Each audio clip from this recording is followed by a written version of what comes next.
Hello friends, welcome to AMC facts.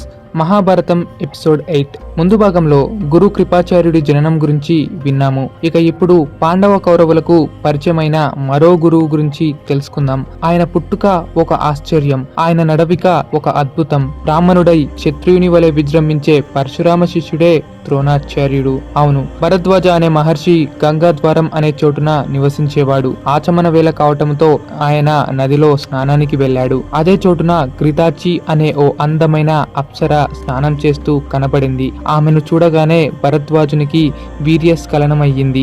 ఆ వీర్యాన్ని భరద్వాజ మహర్షి ఒక కుండలో సేకరించాడు. అలా కొంతకాలము తర్వాత ఆ కుండలోనే శుక్రాచార్యుని అంశతో ద్రోణుడు జన్మించాడు. ద్రోణిలో అనగా కుండలో జన్మించాడు గనక ద్రోణుడు అనే పేరు పొందాడు. ఇక్కడ కుండలో మానవుడు జన్మించడం ఏమిటి అని మనకు అనిపించవచ్చు. ఈ కాలంలో అయితే టెస్ట్ ట్యూబ్స్ ఉన్నాయి. అప్పట్లో టెక్నాలజీ అంతా ప్రకృతిలోనే కనబడేది. ఇంకా క్లియర్గా చెప్పాలంటే మన కలికాలము కన్నా ద్వాపర యుగం చాలా అప్డేటెడ్ టెక్నాలజీ కలిగి ఉన్నది. అయితే అదే కాలంలో పాంచాల రాజు అయిన పృషతుడు ఘోర కఠినమైన తపస్సు చేస్తుండేవాడు. ఆయనకు ఓసారి మీనక అను అందమైన అప్సర కనపడింది. ఆమెను చూడగానే ఆయనకు వీర్యస్ఖలనమయ్యింది. దాంతో ఆయన తన కాళ్లతో వీర్యాన్ని కప్పేశాడు. వెంటనే ఆ వీర్యము నుండి మరుద్గణముల అంశతో ఓ కుమారుడు జన్మించాడు. ఆయన పేరే ద్రుపదుడు. ద్రుపదుడు పృషతుని కుమారుడు అవటంతో ఆయనను పృషతుడు అని కూడా పిలుస్తారు. పృషతుడు తన మిత్రుడైన భరద్వాజుని యొక్క ఆశ్రమానికి వెళ్లి అక్కడే తన కుమారుడైన ద్రుపదుడిని వదిలేసి వెళ్లిపోయాడు. అక్కడే ద్రుపదుడు ద్రోణుడు ఇద్దరు గొప్ప మిత్రులయ్యారు. ఇద్దరు అగ్నివేశుడు అనే ముని వద్ద ఎన్నో విద్యలు నేర్చారు. ద్రుపదుడు చిన్న వయసులోనే పాంచాల దేశానికి రాజయ్యాడు. ద్రుపదుడు తిరిగి తన రాజ్యానికి వెళ్లే ముందు, ఓ మిత్రమా ద్రోణ, నేను పాంచాల రాజ్యానికి తిరిగి వెళ్తున్నాను. ఇక నేను రాజవుతున్నాను కదా అని నన్ను మర్చిపోకు.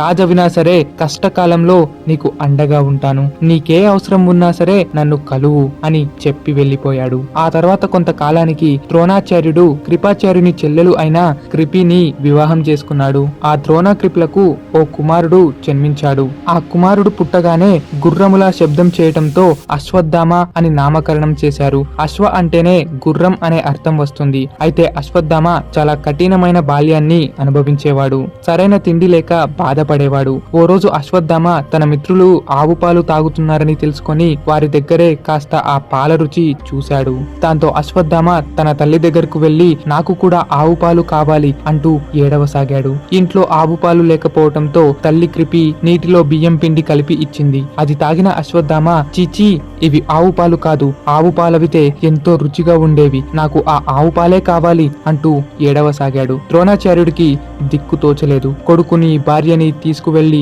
ఒక చోటుకు వెళ్ళాడు. అప్పట్లో దానం చేస్తూ కష్టాలు తీర్చేవాడంటూ ఒక్కడే ఉండేవాడు. అతడే పరశురాముడు. ఆయన వద్దకు ఎవరెళ్ళినా సరే వారిని ఖాళీ చేతులతో పంపకుండా అందరినీ సత్కరించి గౌరవించి దానం చేస్తుంటాడు. అటువంటి ఆ పరశురాముడి వద్దకు వెళ్లిన ద్రోణుడు, ఓ పరశురామ ప్రభు, నేను ఎంతో దారిద్ర్యాన్ని అనుభవిస్తున్నాను. ఇదిగో నా భార్య, నా కుమారుడు, వీరు తిండి కోసమై అలమటిస్తున్నారు. నా కుమారునికి కేవలం ఆవు పాలు కూడా తాపలేని స్థితిలో ఉన్నాను. మీరే ఏదైనా దానం చేయండి అంటూ వేడుకున్నాడు. అప్పుడు పరశురాముడు జాలిపడి, అయ్యో, ఇప్పుడే నా దగ్గర ఉన్న సంపద అంతా దానం చేశాను. నాకున్న రాజ్యమేమో పూర్వం కశ్యపునికి ఇచ్చేశాను. ఇప్పుడు నేను నీకు ఇవ్వగలిగేవి రెండు.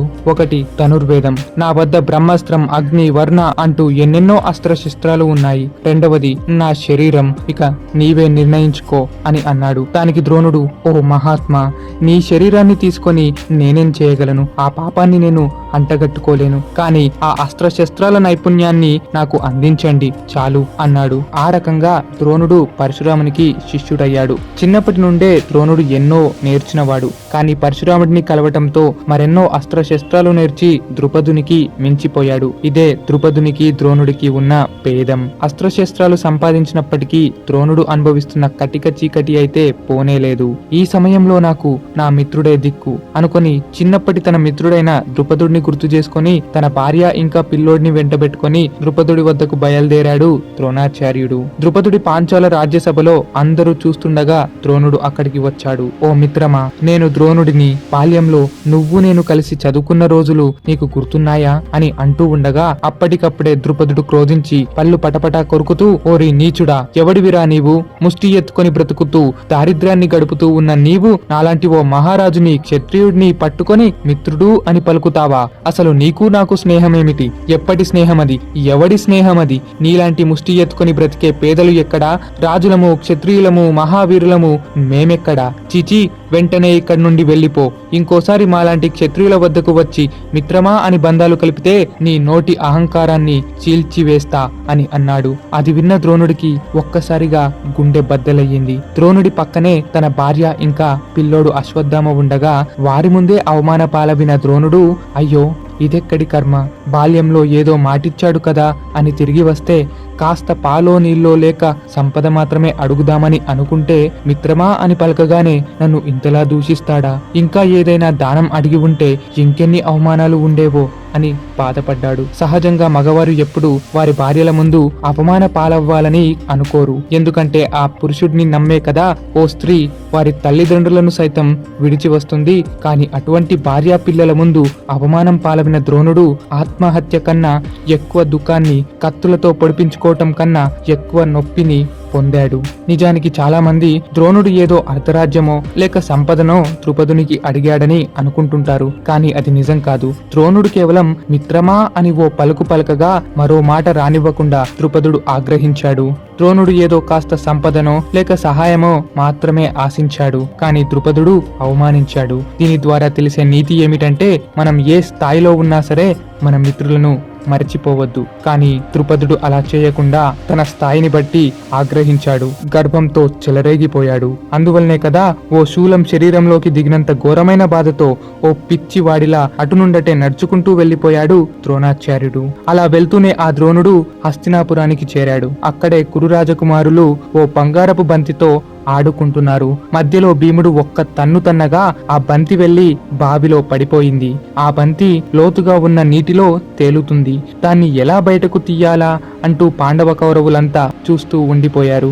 అప్పుడే దుర్యోధనుడు ముందుకు వచ్చి సన్నగా ఉన్న శకుని కుమారుడిని చూసి, అబే అదేదో వీడి నడుముకి దారం కట్టి నీటిలో వదిలితే బాగుండు కదా, ఒకవేళ వీడు పోయినా ఆ బంతి మనకు వస్తుంది అని అన్నాడు.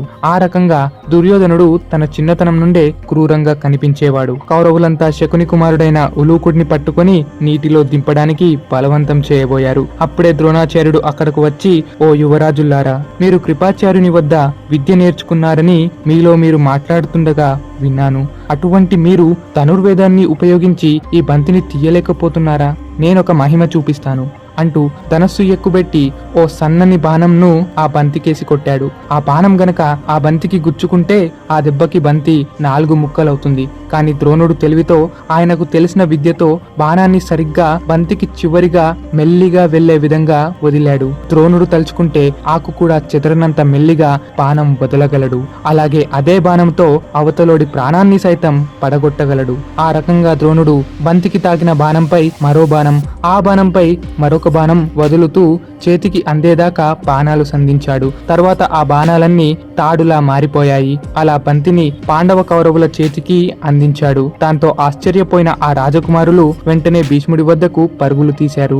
జరిగినదంతా విన్న భీష్ముడు, ఏమిటి, బాణాన్ని తాడులా మార్చాడా? ఈ భూమి మీద బాణాన్ని తాడులా చేసి బంతికి పైకి తీయగల నైపుణ్యం కేవలం 3కి మాత్రమే ఉన్నది. ఒకడు నా గురువు పరశురాముడవితే, రెండవ వాడిని స్వయాన్నా నేనే, ఇంకా మిగిలిన 3వ వాడే ద్రోణుడు. అయితే వచ్చిన వాడు ఖచ్చితంగా ఆ ద్రోణుడే అయ్యి ఉంటాడు అని ఆయనను సభలోకి ఆహ్వానించాడు భీష్ముడు. ద్రోణుడు సభలోకి అడుగు పెట్టాడు. ద్రోణుడు భీష్ముడిని, భీష్ముడు ద్రోణుడిని ఒకరిని ఒకరు గుర్తుపట్టారు. ఓ మహానుభావ, నీ తేజస్సు, నీ పరాక్రము చూస్తుంటేనే తెలిసిపోతుంది నీవు భరద్వాజ వంశస్థుడవి అని అంటూ ఆసనమిచ్చి ఎంతో గౌరవంగా హత్తుకొని మాట్లాడాడు భీష్ముడు. ద్రోణుడు తన బాధంతా భీష్ముడితో చెప్పాడు. దానికి భీష్ముడు, ఓ మహానుభావ, మా కురురాజుల కోసమై మేము ఓ గురువును వెతుకుతున్నాము. సకల విద్య అంతా తెలిసిన గురువులు మీరు మాత్రమే. మీరు రావటం మా అదృష్టం. ఈ భూమి మీద నాకు సమానుడైన యోధుడు లేకుండా పోయాడు. మీరు ఈ హస్తినాపుర రాకుమారులను నా అంతటా లేక నన్ను మించిన విధంగా తయారు తయారు చేయండి. సమస్త విద్యలు వారికి నేర్పించండి. మీకు నేను బంగారము, కావాల్సినంత సంపద, అలాగే నేను ఉండే భవనానికి సమానమైన భవనాన్ని మీకు ఏర్పాటు చేస్తాను. నాకు తగ్గ గౌరవం, నాకు దక్కే ఏర్పాట్లు అన్నీ మీకు కూడా దక్కేలా చేస్తాను. మీ కుటుంబంతో ఇక్కడే ఉండండి అని అన్నాడు. దానికి ద్రోణుడు ఆనందించాడు. వచ్చి రాగానే అశ్వత్థామ దుర్యోధనుడికి స్నేహితునిగా మారాడు. వారి బుద్ధులే అలా కలిసి వచ్చాయి కనుక అశ్వత్థామకి దుర్యోధనుడితో స్నేహం కుదిరింది. దుర్యోధనుడు కేవలం అవసరం కోసమే స్నేహం చేసే వంటి మూర్ఖుడు. కానీ అశ్వత్థామ మాత్రం దుర్యోధనుడికి ప్రాణమిచ్చేవాడు.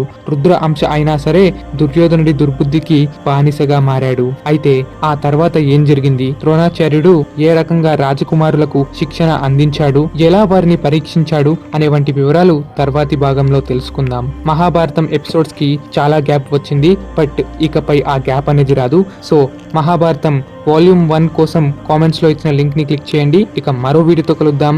జై శ్రీకృష్ణ.